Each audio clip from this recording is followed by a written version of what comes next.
ایک نے کسی نے پوچھا کہ میرا بیٹا اور بہو نماز وغیرہ کچھ بھی نہیں پڑھتے ہیں، ایسی ہیں بس، لیکن میری بیوی چاہتی ہے کہ ان دونوں کو عمرے پر بھیج دوں، تو اور میرے بچوں کے پاس پیسہ نہیں ہے، میری بیوی چاہتی ہے اپنے پیسوں سے بھیج دوں، تو کیا اس پر ثواب ملے گا یا نہیں ملے گا؟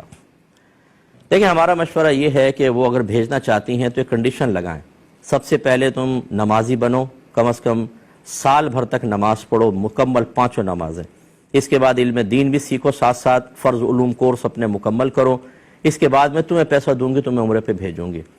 ایسے بھیجنے کا کوئی فائدہ نہیں ہے۔ عمرہ نہ فرض ہے نہ واجب، وہ اپنے شوق کی تکمیل میں آپ کے پیسے سے فوراً وہاں پہنچ جائیں گے۔ یہاں نماز نہیں پڑھتے، گناہ کبیرہ، اور مکے میں نماز نہیں پڑھیں گے تو 1 لاکھ نماز قضا کرنے کا گناہ۔ پھر مدینے میں آئیں گے تو پھر وہاں پہ الگ وبال۔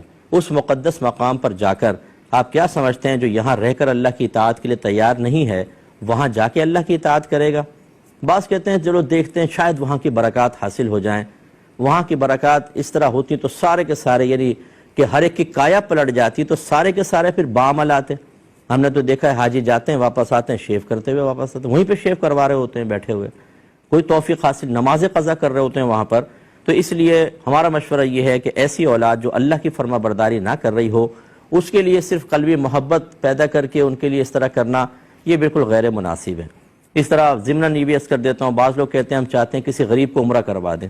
میں سوال کرتا ہوں کیا فائدہ ہوگا؟ اس غریب کو پہلے یہ تو دیکھیں وہ نمازی ہے کہ نہیں ہے، اس کو مسائل آتے ہیں کہ نہیں آتے۔ آپ نے بھیج دیا پیسے دے کے، وہ خوش ہو گیا کہ میں نے مکہ مدینہ دیکھ لیا، خالی یہ دیکھنے کے لیے تھا یا وہاں جا کے خاص اللہ کی رحمت حاصل کرنے کے لیے تھا؟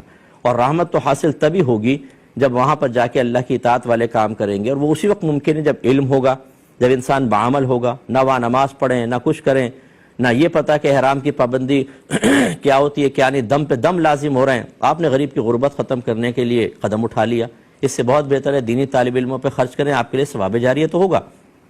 اچھا، باقی رہا ثواب کا معاملہ، اللہ تعالیٰ نیتوں پر ثواب عطا فرماتا ہے، آپ کے زوجوں کو ثواب تو ملے گا، لیکن جب یہ دیکھ رہی ہیں کہ وہاں نتیجہ کیا نکلنے والا ہے تو جان بوجھ کے تو مکھی کوئی بھی نہیں نکلتا، اس میں احتیاط کرنی چاہیے۔ جو میں نے کہا اس پہ عمل کریں۔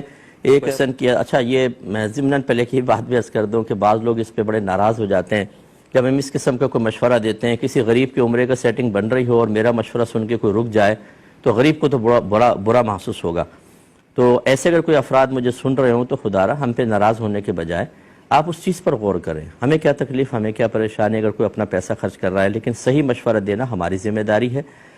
کسی کو اگر یہ آفر ہوتی ہے کہ تمہیں عمرہ کروایا جائے گا تو اس کو چاہیے کہ سب سے پہلے وہ نماز کا پابند بنے، کیونکہ وہاں جا کے آپ کو نماز پڑھنی ہے۔ اس کے بعد ضروری علم دین سیکھیں، وضو کا طریقہ سیکھیں، غسل کا۔ اگر آپ وہاں پہنچ بھی گئے نہ وضو کرنا آتا ہے نہ غسل، تو نہ آپ کا وضو ہوگا نہ غسل ہوگا، آپ جنابت کی حالت میں مسجد میں داخل ہو رہے ہوں گے، نمازیں آپ کو پڑھنے نہیں آتی، نماز آپ خراب کر رہے ہوں گے۔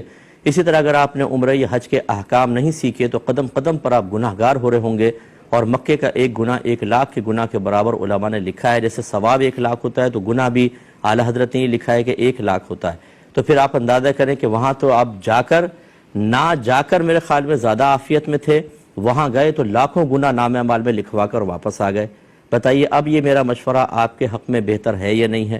میں یہ نہیں کہہ رہا ہوں کہ غریب کو بالکل نہ بھیجیں، میں تو یہ کہہ رہا ہوں جو صاحب علم ہے اور باعمل، علم اور عمل سے مزین ہے، اس غریب کو بھیجیں، تب آپ کے لیے پیسہ دینا بہت اچھی بات ہے، آپ کو ثواب جاریہ بھی ثواب بھی ملے گا، جاریہ تو نہیں ہوگا، ثواب ملے گا، لیکن ایسے کسی کی غربت دور کرنے کے لیے بھیجنے پہ نقصان ہے اور ہمیں مشورہ دینا ہوتا ہے۔